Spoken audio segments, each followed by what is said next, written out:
I've looked at is called Enabling People and Organizations for Adaptability. And that really began to have a lot of resonance with me, because it unlike distributed leadership, where you are distributing the workload, which many of us, I think, watching probably have at some point in time, it really, one of the things about complexity leadership, it also really helped me think about how to bring people together, working with influence, to have all of those different perspectives to be able to be heard in as much of an egalitarian way as possible, and then thinking together about how we move forward together.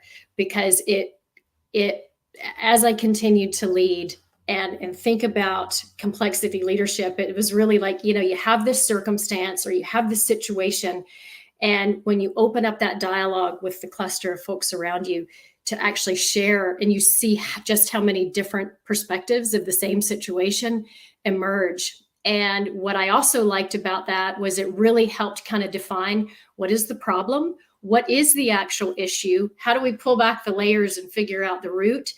And then it also inevitably evolves into solution finding together, so that doesn't just sit with one person and come in a usual top-down manner. And I think part of why it also resonated with me was not only, my personality, sort of my strengths, how it goes together, but also the topic that I chose for my dissertation, sustainability, because a lot of the literature around sustainability is you must bring together people from multiple areas of the university with multiple disciplinary backgrounds, because this is one of those wicked problems that we're solving. So I found it liked me, and it served a really good purpose exploring to write that dissertation.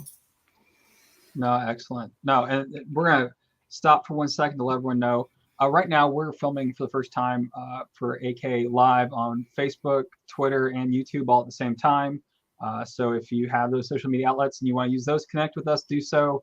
If someone doesn't have social media and they're trying to connect with us, they should be able to go to the American Kinesiology Association's YouTube channel and watch it there. Afterwards, this film will also be available. I believe Facebook also retains it, but as well as YouTube should have it available for you guys to catch this afterwards. So, and write in, by all means, please leave a comment or question you have so we can go back to that. I don't like to sound like a broken record, but people do come in late, and so then they don't always get to hear. Now, Dr. Duke, I do have a question. So before we break into how CLT helps, let's talk about the fact that COVID created a unique leadership crisis kind of in higher education. We're not talking about COVID created crisis.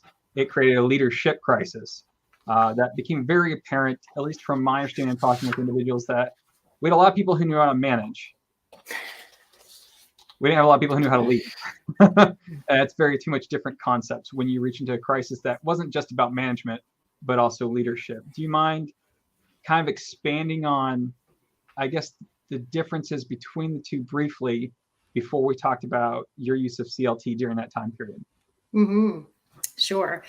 Well, I have in preparing for this, one of the things that I wrote down as a reflection point is that, I think all of us in these leadership positions have to do some degree of leading and managing. And it depends on the issue, depends on the people, depends on style. That's a multi-dimensional decision that gets made. For me, leadership was really sort of this social activity of pulling people together and generating forward movement. And in my context, it's forward good movement for a faculty, for departments, and how that contributes to the broader university. Managing are those not quite as fun, technical tasks, making sure timesheets are in and on time, and making sure plans are created and done and in on time. I'm not a big fan of the use of the term manager, but what I have learned, particularly throughout COVID, is that the more I lead, the less that I have to manage. And what I really found 2 years ago with COVID happening was um, it was who could and could not handle such degrees of uncertainty, and just being able to sit in the muck for a bit with folks and see people really become very angst and very stressed about okay, everybody, the university is shut down, we're going to go home. Okay, so Laura, is this just for 2 weeks? I'm like, I have no idea. There has been a global pandemic declared. I don't think we have any guarantees, and here we are still 2 weeks later in this hybrid flow of working. And what I saw were some people were like, okay, that's the latest update as of now. Okay, let's move forward now. Hey, that information just might change in an hour or a day or a week. And so the two things I think those early days of the pandemic that I really thought about was working with people is, okay, how much uncertainty can this person handle? And then that led me to think, okay, how am I going to go about communicating, the messages coming out from the university because of how we were all responding, reacting. And, I think that, and I think that I did a pretty good job throughout that time of trying to give out some consistent communications. I'll give you one example that I did. As I realized early on, we started receiving tons of text-based information from the university. And, things were changing very quickly, so information needed to get out quickly. And I, since April of 2020, have now been doing a weekly podcast for my faculty, 5 to 10 minutes once a week. Here's where we are at university. Here's some really great news that's still happening despite of COVID in our faculty. This person got this grant. And so I really tried to focus on keeping those information flows going out, so that when we did come together in virtual spaces like this, if we had to make some critical decisions, there was already, we could revisit that information as needed.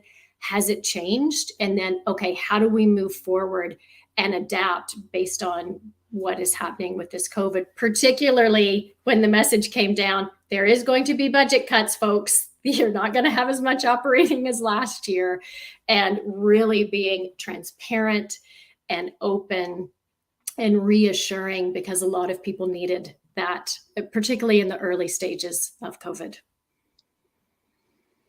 Well, I think that leads to the next question that goes with this, which is, since we're talking about the COVID crisis and the kind of issues it created, which, as you pointed out, were day to day, sometimes hour by hour. How did CLT specifically help you handle the COVID crisis? When you applied it to your situation that you faced in the COVID crisis and what many people faced, how did you feel like CLT really worked as a strong leadership theory for your benefit and your department's benefit and your college's benefit? Yeah, I think the one example that I have is that the early on, it was like, okay, student learning, this is what's happening. Faculty, it's going to do this, we're supporting faculty. And staff were really left going, hello, staff work here too. We keep the lights on, we keep the schedule going. I heard very quickly from my staff of how on the margins they felt. And at first I was so focused on, okay, getting faculty ready, because some had not done any kind of remote or online learning before. And I quickly realized, okay, I have to bring these staff together on a regular basis and really understand what their challenges are as well. It's, having been a faculty for 15 years, I could really imagine pretty easily what some of their challenges were, and I knew what resources to go to.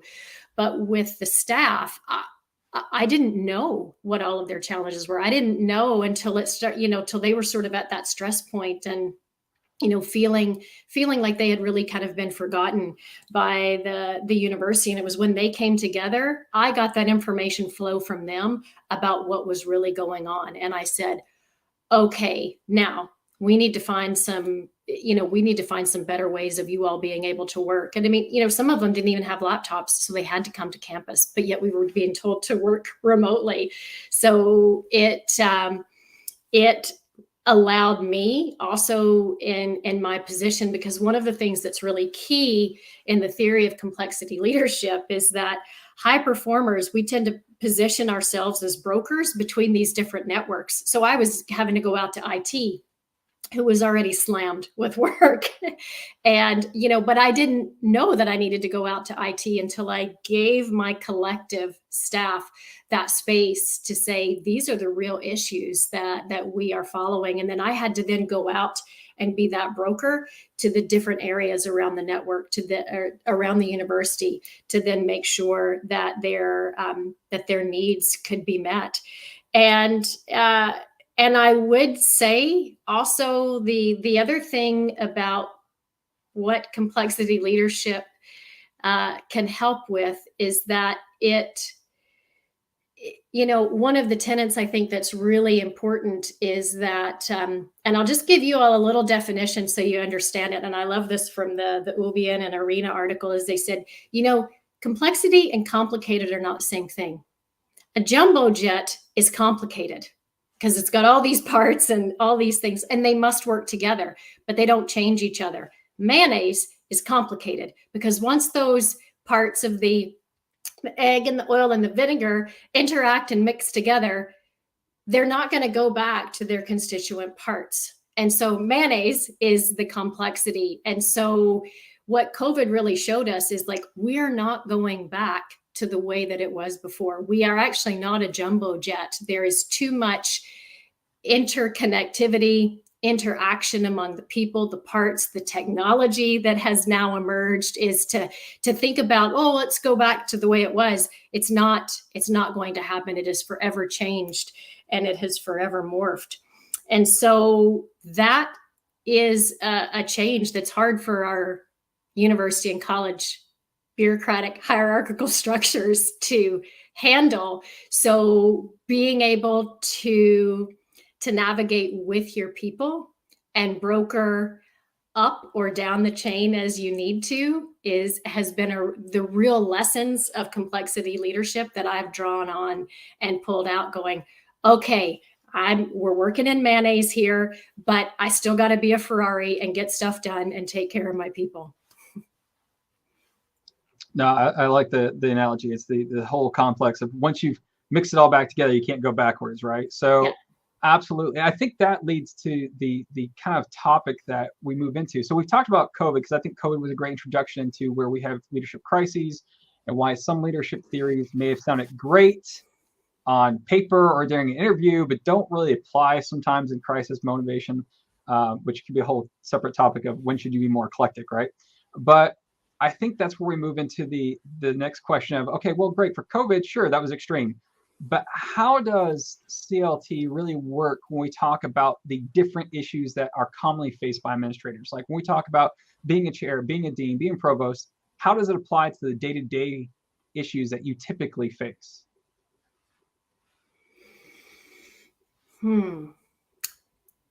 That's I've got some notes here and I'm trying to think of what's a really good. Well, I want to, if I can, I want to foreground this with just a little bit is, some of the complexity that we also face. I read this quote the other day. It's like those bureaucratic hierarchical systems I was talking about is that, if we don't find ways to be adaptive within that, you've probably all experienced it.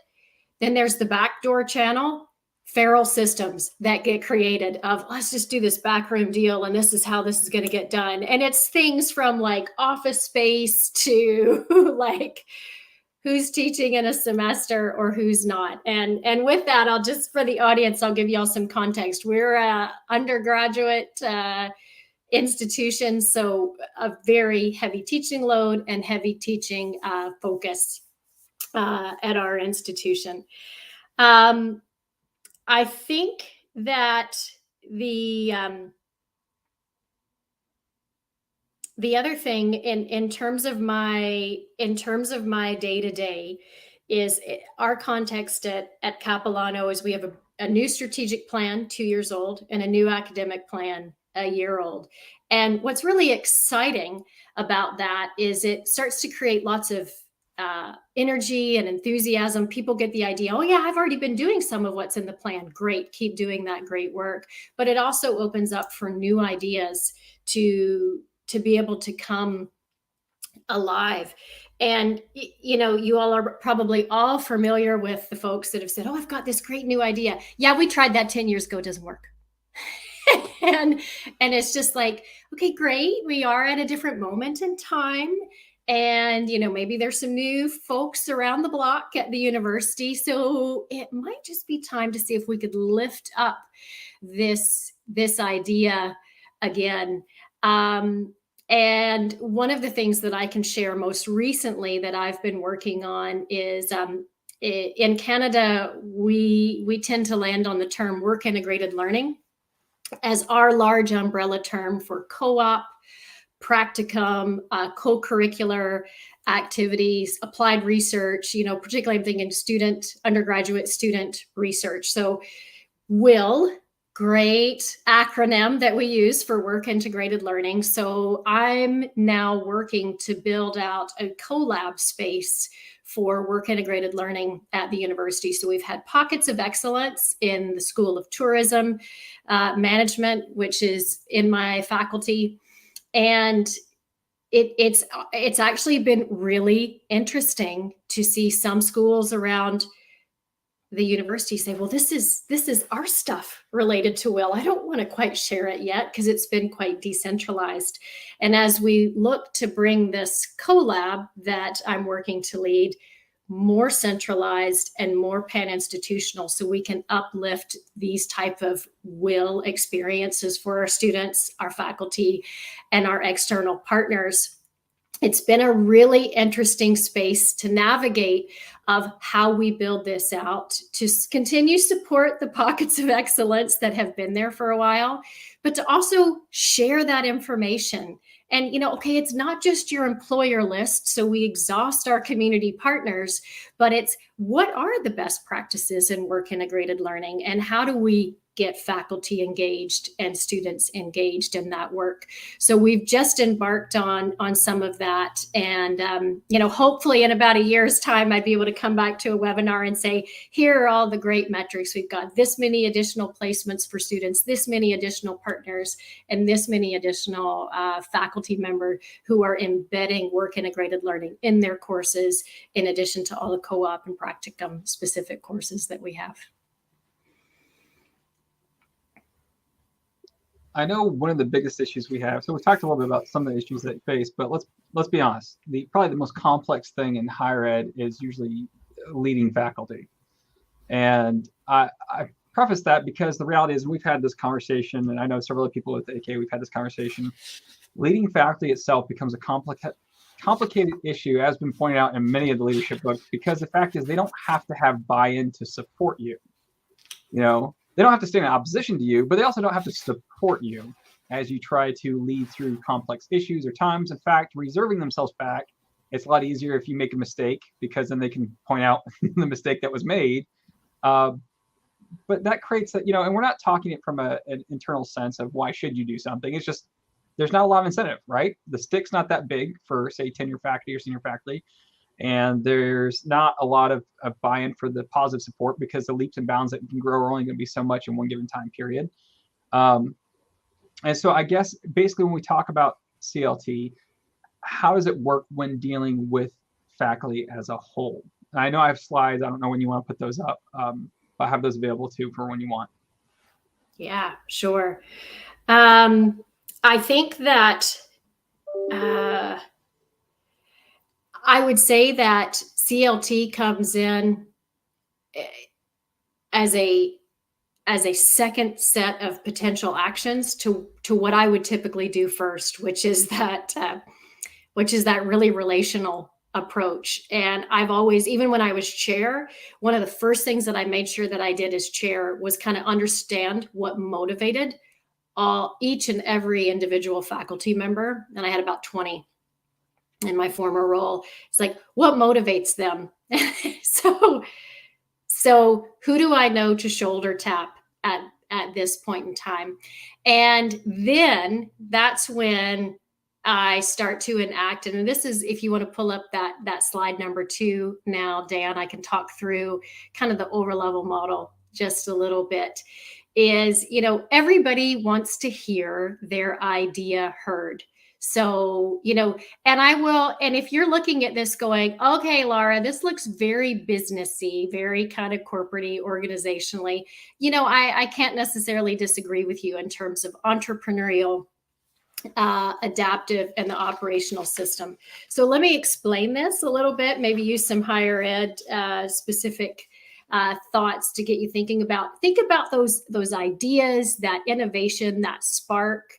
That's where your entrepreneurial space actually is. Folks that are really entrepreneurial also tend to kind of have that bias towards action, like they want to move and get things done. And what that's in tension with is the structures of the university, the operational system, things like, even from like how our semesters are set up, or terms, or quarters, whatever system you happen to be on. What does the workday look like for staff through that 8 to 5? Here we go. Also, here's what it looks like when it's, your budgets, and, depending on what kind of budget system that you're working in. And sometimes those really great ideas don't necessarily align. They're actually in direct contention with that operational system. And I will admit, I tend to be a little bit more of an operational leader. I sort of know the bounds within which to play and to work. And I sort of say, okay, how can we make that fit within what we're currently existing? And that's where then, if you can hold that tension, and in that adaptive space is where we try to get some information flow, idea flow, and think about how to make those ideas come to life in a really robust way. So Dan, if you could now go to the next slide, there's going to be a little bit more detail around what can happen in each of those spaces. And as again, so you can now see what kind of leadership is needed in each of those 3 spaces. And one of the things I talked about at last year's AKA in my roundtable is that, these different leadership styles that are needed, maybe somebody has all of them. I know that my strengths tend to be on the enabling and the operational. I've never been one for really great, innovative, right out of the gate, good ideas, but I have a good eye for how to link people up and move them and execute them into the systems that we are in.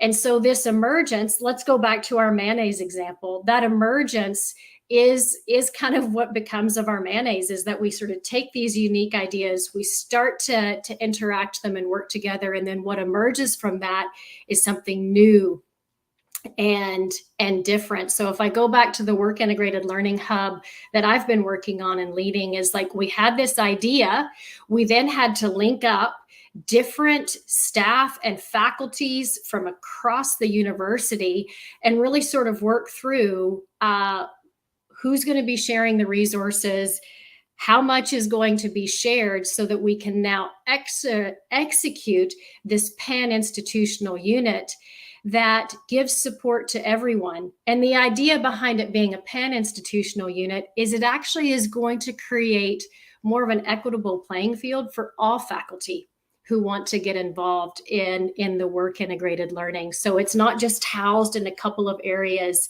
of excellence, but that it can be available for all faculty. So, what I would actually at this point in time, Dan, this might be a good way to get some questions, is like, if we could leave this model up, and I'm happy to share out any of the materials or article or a reading list with the audience, is to think about, in your own context, what have been those really good ideas that have made it through and are now becoming part of the fabric of your department or your institution, or those things that have hit roadblocks and dead ends.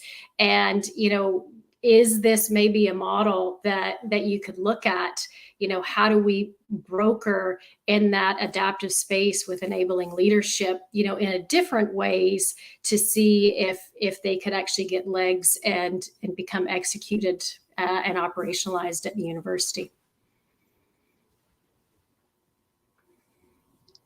No, absolutely. We can leave this up for a minute or two if people have questions Sure. they want to ask. I think what would be why we're doing that, and everyone, just let you know, you have probably about 10 minutes before we start going through the questions that come in as they start entering. So please ask questions if you have any questions. I'll say go ahead and feel free to challenge Dr. Duke. I did last time. We pre-prepped before we came in here. So if you want to ask them tougher questions, go for it. But I will say, we talk a little bit about going downward with faculty, but leadership works really in two directions, right? We lead downward, but we have to lead upward also in trying to explain what we're doing to those who are higher up than us. Do you see any benefit for CLT in explaining to those above us on the decisions we're making or the leadership styles that we're engaging in? Yes. Sorry, this is coming out of the blue for her. Oh, no, that's okay. Yeah, I was just thinking about a conversation that I was having recently. And so I will say this, okay, this example I'll share with you, it's not kinesiology related, but it is some work that I'm doing. And so I think, one of the things that's really exciting for me about the work I'm getting ready to share is that, when you write a dissertation and it becomes this academic artifact and you gain your degree, it's like, okay, great, it's there, it's done. Well, I feel super duper excited and privileged that I'm actually able to lift up some of that and start to implement it at the university. And so how I have been using this is working with the president when I shared with him him and the executive team, some of the work that I'd done around holistic sustainability. And I made some really recommendations. I said, here's the context of the university. Here's our current state, and here's where we'd like to get. So we've got to have some pretty significant change to make that happen. And so he's like, okay, I'm going to put you in charge of the team that leads this with 2 other directors and 2 VPs. And I was like, okay, so just to be clear, you'll tell them that you'll be on the committee, but once I'm chairing it, I can kind of tell them or ask them what I need them to do. And he's like, absolutely. So I was like, okay. So about 6 weeks ago, I had 2 VPs, 2 directors, and then I was the dean on the call. And I said, okay, here's what we're going to do. And the example was, instead of just us creating a sustainability plan, I said, my God, we already have 10 different plans in place. How about we do an audit of all of them and pull out the parts that are directly connected to sustainability, so we don't overplan and underact what we're doing here. And I was basically assigning, I was like, VP administration, you're doing this. VP planning, you're doing this. Everybody okay with their assignments? Great. Awesome. And really, I think that they were okay sort of taking that direction. And I was kind of very directive at that point in time, because I was like, somebody had already done a lot of the heavy lifting for them. So that was the benefit of me having done the dissertation. It was like, a lot of the heavy lifting is done. This is a little bit of an adjusted action plan, but happy to move it forward in a little bit different way. And it was interesting. I was sort of, when we got to the deadline of when I'd given them their homework, they actually responded.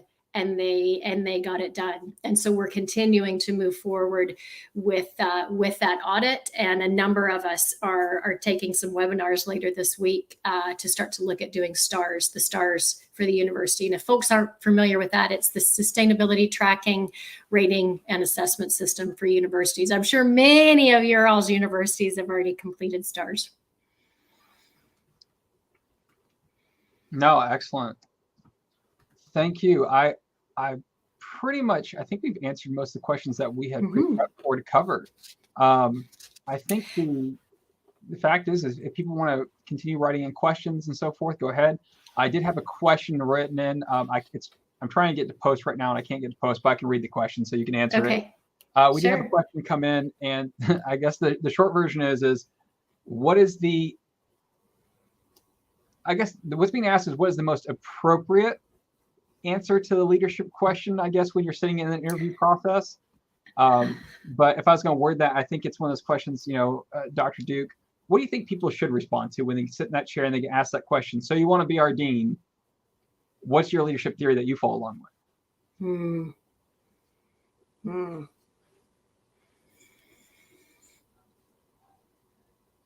Well, don't tell them what you think they want to hear.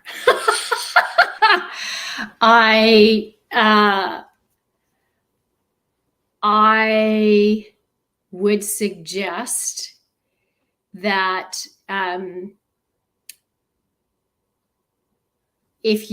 my suggestion would be, if you have some of the language, and you're not deep into the literature, at least do a Wikipedia search or a Nordhaus search about what these different leadership styles are, and create for yourself a little bit of a map, which is something that I did. And like I said, I endeavor to be pretty authentic. I think those of you on the webinar that know me, know I'm pretty animated, know that what you see is what you get with me.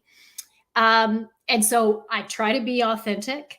And I try to be relational, and that's sort of my foot in the door. But inevitably, as a leader, you are going to get challenges and hard things that you have to deal with. And maybe you have to kind of go down the more manager route, sometimes transactional route. Not fun, but it's sometimes necessary. And then when you have really cool ideas that you want to initiate and get going, and like the model says, socialize, you have some other tools. So my suggestion is to familiarize yourself with a number of the leadership styles. I know a lot of my classmates and colleagues focused on the servant, the transformative, and transformational leadership. And I think it's really understanding what those mean for you, and what are specific examples in which you demonstrate and emulate those. And you have sort of a graphic model that's a combination of how you draw on those, because it does kind of come down to also being very situational and dependent. That would be my suggestion. The other thing that I would share with you all that I've began to try, and Dan, we talked about this, and it was supposed to be I wanted to lead to it in one of my answers. Like you said, if sometimes people don't always necessarily want to follow you, this is something I do a lot, is I'll say, all right, we're going to bring through some change. And so I have to socialize that idea, bring people together. Where are they on board with me? Where's their conflict? Where are we going to be? And if we can't hit consensus, I use this question. I said, okay, well, this is something new. And I hear that you're not, you don't necessarily want to endorse it. I said, but would you be comfortable living with it for a year?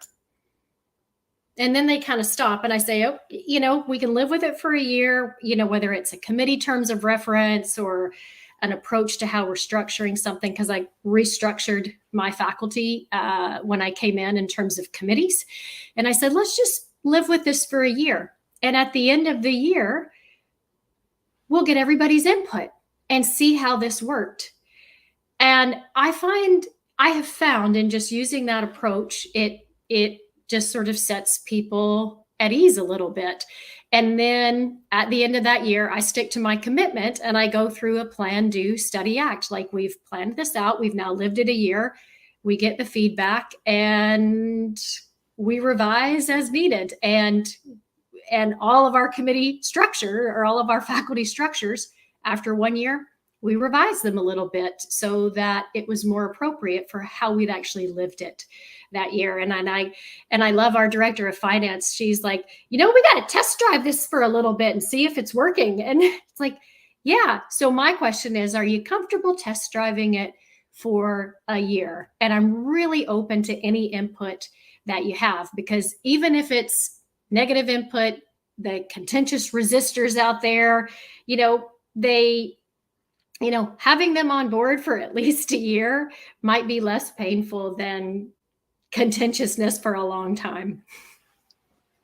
Well, and I think that brings up a good point, because definitely we have a lot of institutions who are gung-ho across. I don't know many institutions who are not. for those that are not, R1s, or those that are regional institutions, I know a lot of places are engaging in a lot of different thoughts or choices towards retention and recruitment issues that they're facing. And so there's a lot of new trial items taking place right now, I think. I think that brings up a great point. The hope is that this isn't a permanent situation, right? So again, we don't need your buy-in in its entirety, but could you hang with us for the next 9 months as we try to figure out if this new thing we're doing works? But no, absolutely. One of the questions I had come in, and I don't know why, for some reason, it's not letting me post up the questions directly on the screen like I usually do. I have my own thoughts on this, but why do you think so many people dive neatly into providing I do servant leadership answer? Why do I think so? Yeah.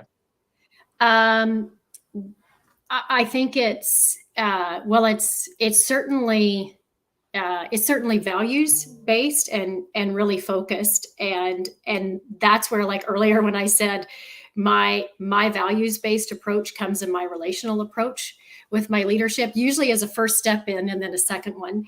I think, because I've heard that too, being on selection committees for deans in a previous role, is that it puts your followers kind of at the heart and center of your leadership, kind of specifically in name or theory.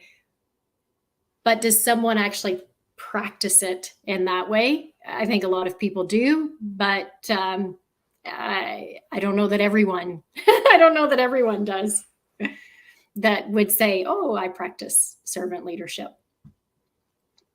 Yeah, I don't disagree with you at all. I do find that when I hear the words, I immediately become quick triggered on transformational servant leadership, not because I have problems. Well, I mean, they, as theories, have their places, but usually that's okay, are you saying this because you actually do these things?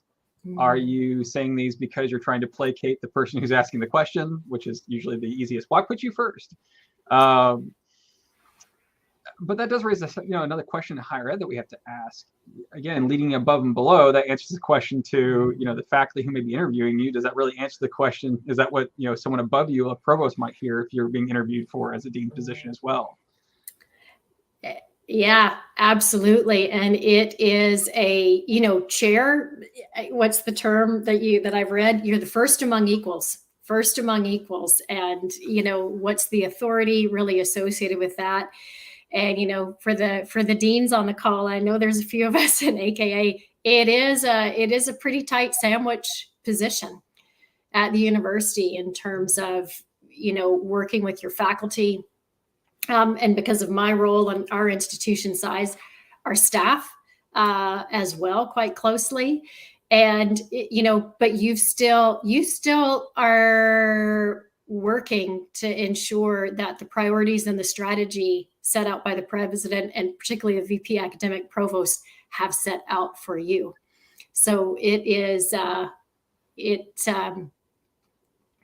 because what they're looking for are movers and shakers. Let's get things done. Specifically, you need to act on the strategy that I've set out because you're going to help me meet my KPIs. Do you feel like, and this is piggybacking on that, do you feel like we've gotten more transactional in our relationships and leadership in higher ed? I think. Since when? Since we don't have really a carrot stick option that exists really well. I can't take a good employee and be like, all right, we're going to give you a bonus. I can't turn around to my worst employee and be like, it's fine, I'm going to fire you in 3 months if you don't do what I want. Right? That's not very viable in higher ed. It's functionally not possible. So therefore, since we spend a lot of time focusing, I should preface this, on military and business leadership and trying to shove it into a higher ed model that it does not function in. Because it cannot follow into those same bounds when it comes to students as consumers. They're completely different from customers in a lot of different aspects. In the same way, faculty are not the same as normal employees that you'd see in a business or a military model. So do you think because of that, we've had to develop far more transactional systems where we often ask the question, what have you done for me lately, than anything else? In higher ed, have we done that? I think to a certain extent, yes. And then I'll throw that caveat in there. I I sometimes have to use transactional leadership. I try to avoid it at all costs. And the best analogy I can give to you is like whenever I've had to use transactional parenting, woo, then I have to keep living with that consequence way down the line. And I would say it is no different than at the university. And it's a lot, and I find I try to use it as a last resort. Outside of things like, okay, we got a meeting, here's the agenda deadline, here's when the meeting is, like those are, mildly using. But I really also try that appreciative inquiry approach and asking a lot of questions. And, because sometimes I also find that what you're about ready to get transactional out, it's like, I bet if I ask a few more questions, I'm going to pull back a few more layers of the onion and see what is actually really going on here that someone is disgruntled about, or, there's some history from 15 years ago that, I wasn't responsible for, I had no idea about, but it's still having impact on that person's approach to their work, whether it's in faculty or staff at the university. Excellent. So is there any, as we're coming close to a close here, is there any highlights you want to point out that people should just definitely take away from this? Like 2 or 3 major points that you say, this is what you need to keep in mind? 2 or 3 major points. Yes, I'm going to have a few. Give me just a second because my notes slide I didn't print off, but I've got them over here on my second screen. Give me just a second. There we go. All right. I